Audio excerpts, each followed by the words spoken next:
Hey everyone, कैसे हैं आप लोग। I hope you all are doing great in your life. And जैसे कि आप लोगों को पता है, सर्दियां जो है स्टार्ट हो चुकी है। एंड इधर हमारे नॉर्थ साइड में क्या है ना, सर्दी में पराठे बहुत ज़्यादा खाए जाते हैं। नल वेजिटेबल जैसे सर्दियों में रहती है मटर के। तो अभी मैं गोभी का पराठा खा रही थी धूप में बैठ के। एंड सुबह सुबह की धूप काफ़ी अच्छी रहती है, दोपहर में तो काफ़ी तेज़ हो जाती है तो बैठा नहीं जाता, बट सुबह सुबह बैठ के काफ़ी ज़्यादा अच्छा लगता है। तो थोड़ी देर धूप में बैठने के बाद मैं 8 बजे जो है ना, आज मैंने स्टडी स्टार्ट की। तो सबसे पहले मुझे ना क्वेश्चन प्रैक्टिस करनी थी। बेसिकली कल जो मैंने चैप्टर किया था ना बायोलॉजी में, उसकी आज क्वेश्चन प्रैक्टिस करनी है। मैं सेम डे क्वेश्चन प्रैक्टिस नहीं करती हूँ, बिकॉज फिर क्या होता है ना कि आपके क्वेश्चंस बन जाते हैं ईजिली, क्योंकि आपने अभी चैप्टर रीड किया और आप हाथों हाथ उसके क्वेश्चंस कर लेते हो तो वो क्वेश्चंस बन जाते हैं, बट आपको वो बाद में कितना याद रहता है ये आपको नहीं पता चलता। इसलिए मैं उसकी क्वेश्चन प्रैक्टिस अगले या उससे अगले दिन करती हूँ, ताकि पता चले कि आप क्या चीज़ भूले हो और फिर आप वापस जाके एनसीईआरटी में वो है ना फिर से रिवाइज कर सको। और क्वेश्चन प्रैक्टिस के लिए जो बुक मैं यूज़ करती हूँ ना, आप लोग पूछ रहे थे कि दी आप कौन सी बुक यूज़ करते हो। सो मैं दिशा पब्लिकेशन की ऑब्जेक्टिव एनसीईआरटी एक्सट्रैक्ट जो है ना वो यूज़ करती हूँ। ये बुक ना मेरे लिए बहुत ही ज़्यादा हेल्पफुल है। इससे मेरी एनसीईआरटी पर कमांड बहुत ही अच्छी हो गई है। मतलब अगर आपको एनसीईआरटी को मास्टर करना है ना, तो ये बुक बहुत ही ज़्यादा ज़रूरी है। इसमें आपको इस तरह से एनसीईआरटी लोकेटर मिलता है, यानी क्वेश्चन के साथ में एनसीईआरटी बुक का पेज नंबर भी रहता है। तो मेरा कोई भी क्वेश्चन रॉन्ग होता है ना, तो मैं डायरेक्टली उसे एनसीईआरटी से रीड कर लेती हूँ और अपने वीक टॉपिक को अच्छे से रिवाइज कर लेती हूँ। और एनसीईआरटी के फायदे और इंपॉर्टेंस तो हम सब जानते ही हैं, इसीलिए इस बुक में पूरी एनसीईआरटी को वन लाइनर फॉर्मेट में कन्वर्ट किया गया है, ताकि कभी भी क्विक रिवीजन करना हो तो वो इजीली इस बुक से हो जाए। और ये वन लाइनर ना लास्ट मिनट रिवीजन में बहुत ज़्यादा हेल्पफुल होते हैं, बिकॉज जब लास्ट एग्जाम का टाइम आता है ना, तब हम पूरी एनसीईआरटी नहीं पढ़ सकते, पर ये वन लाइनर हम इजीली कर सकते हैं।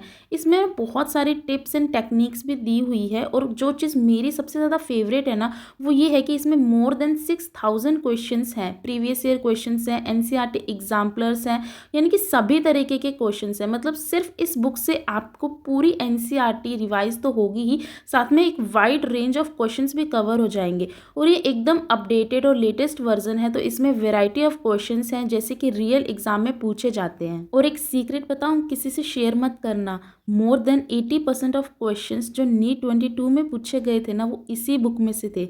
मेरी तो सारी क्वेश्चन प्रैक्टिस प्रॉब्लम इस बुक से दूर हो गई है।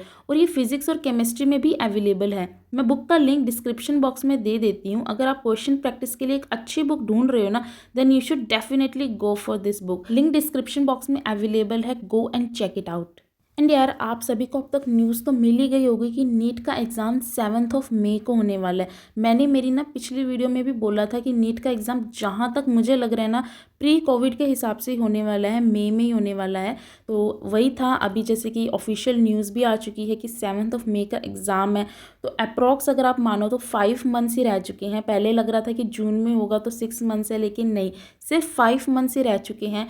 तो यार आप लोग बोल सकते हो कि ड्रॉपर जो मतलब जिनका फर्स्ट ड्रॉप है उनको बिल्कुल ही कम टाइम मिला, मतलब पूरा 1 साल भी नहीं मिला है। बट यार अभी क्या ही कर सकते हैं, ऑफिशियल डेट आ चुकी है। स्टिल वी हैव 5 मंथ्स यार, हम मिल के फाइट करेंगे एंड ज़रूर इस बार हम नीट क्रैक करेंगे, चाहे कुछ भी हो जाए। दिन रात मेहनत करेंगे। मैं तो पूरा अपना 100 क्या 200% देने वाली हूँ। और आप लोग भी, अगर अब भी आपने स्टडी स्टार्ट नहीं किया ना यार, अब तो डेट भी आ चुकी है। पहले ये था कि यार पता नहीं कब होगा, डेट नहीं आई है, अब तो डेट भी आ चुकी है। प्लीज़ आप लोग भी स्टडी स्टार्ट कर दो। कुछ भी आपको प्रॉब्लम है, आप मुझसे हेल्प ले सकते हैं। अगर मुझसे किसी भी तरीके से आपकी हेल्प होगी, मैं डेफिनेटली वो करूँगी। तो यार बस अभी टाइम आ चुका है, आप अभी से अपनी स्टडी जो है ना वो स्टार्ट कर दो। अदरवाइज़ ना ये महीने कब चले जाएंगे और कब ऐसा होगा कि अभी नीट में 1 महीना रह गया है, 15 डेज़ रह गए हैं, पता भी नहीं चलेगा। मैं अपने पर्सनल एक्सपीरियंस से बोल रही हूँ। अभी भी आप क्लियर कर सकते हो, मैं भी क्लियर कर सकती हूँ। बस हमें एकदम डेडिकेटेड रहना है और एग्ज़ाम डे पे अच्छे से परफॉर्मेंस करनी है अपनी। मतलब सबसे इम्पॉर्टेंट है वो। मतलब मैं अब क्या ही बताऊँ, बिकॉज बहुत बार ऐसा हुआ है कि एग्ज़ाम डे पे अपना कॉन्फिडेंस जो है ना हम लूज़ कर देते हैं। ऐसा नहीं करना है। अभी 5 मंथ्स पड़े हैं। ट्राई टू गिव ज़्यादा से ज़्यादा मॉक टेस्ट जितने आप दे सकते हो। वीक में 1 2 3 मॉक टेस्ट आप दीजिए। अगर आप ड्रॉपर हो तो आप फुल सिलेबस मॉक टेस्ट अभी से देना स्टार्ट कर दो, बिकॉज बाद में ना यार कब मंथ चले जाएंगे ना आपको पता ही नहीं चलेगा। फिर रह जाएगा 1 मंथ रह गया, 15 दिन रह गई। एंड फिर अलग अलग तरीके की ना स्ट्रैटेजीज आती है यूट्यूब पे कि हाउ टू क्रैक 15 डेज में नीट। ऐसा नहीं होता है। आप अभी से प्रैक्टिस स्टार्ट कर दो और अपना 100% दो। एंड क्वेश्चन प्रैक्टिस करने के बाद ना मैंने जो है ना बायोलॉजी का स्टार्ट किया। उसके लिए जो है ना मैं principle of inheritance and variation वाला जो चैप्टर है जेनेटिक्स का वो स्टार्ट कर रही हूँ। इसके बाद मैं इवोल्यूशन वाला चैप्टर करूँगी, मतलब आज नहीं करूँगी, एक दिन में 2 चैप्टर पॉसिबल नहीं हो पाएगा, मतलब अभी मतलब इस वीक में मेरा यही प्लान है कि मैं ये करने वाली हूँ। एंड यार मेरी पिछली वीडियो में ना आप सभी लोगों ने पूछा था कि मतलब हाउ यू स्कोर 600+ मार्क्स, क्या स्ट्रैटेजी है। तो देखो स्ट्रैटेजी का मैं आपको बताती हूँ। सबसे इंपॉर्टेंट है क्वेश्चन प्रैक्टिस करना। मतलब आप चैप्टर कर रहे हो ना, उसके अगले दिन, मैं तो अगले दिन करती हूँ, आप अपने हिसाब से कर सकते हो। देखो किसी की भी स्ट्रैटेजी फॉलो मत करो, आप अपने हिसाब से करो जैसे आपको सेट बैठता है। मैं क्वेश्चन प्रैक्टिस नेक्स्ट डे करती हूँ, सेम डे नहीं रखती हूँ। जैसे आज जैसे मैं मान लो ये जो है ना जेनेटिक्स वाला चैप्टर कर रही हूँ, इसकी क्वेश्चन प्रैक्टिस मैं नेक्स्ट डे करूँगी। मैं, आप लोग अगर मुझे पहले से फॉलो करो तो आप लोगों को ये पता होगा।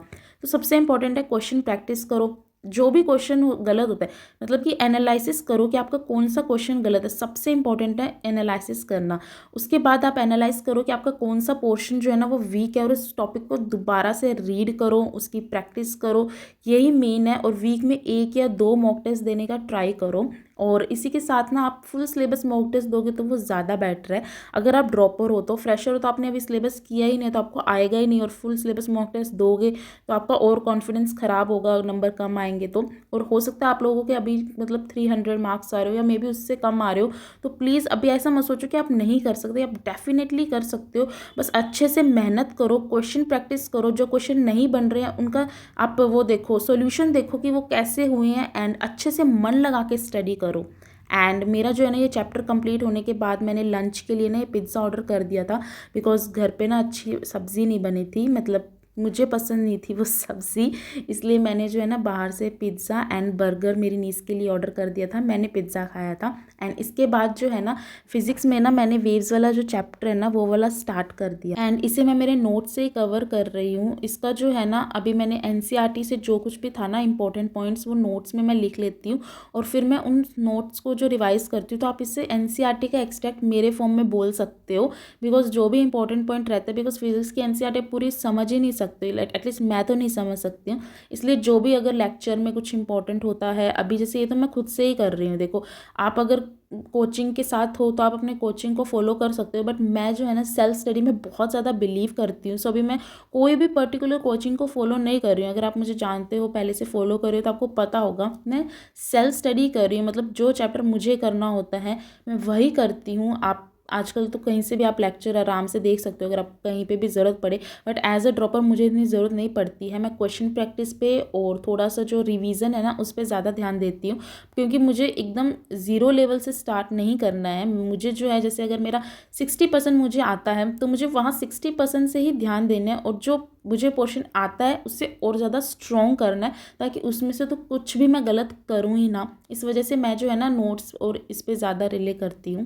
एंड मैं मेरी इलेक्ट्रिक स्लेट, क्या बोलूँ मैं, स्टेट इलेक्ट्रिक स्लेट जो है ना वो यूज़ कर रही हूँ।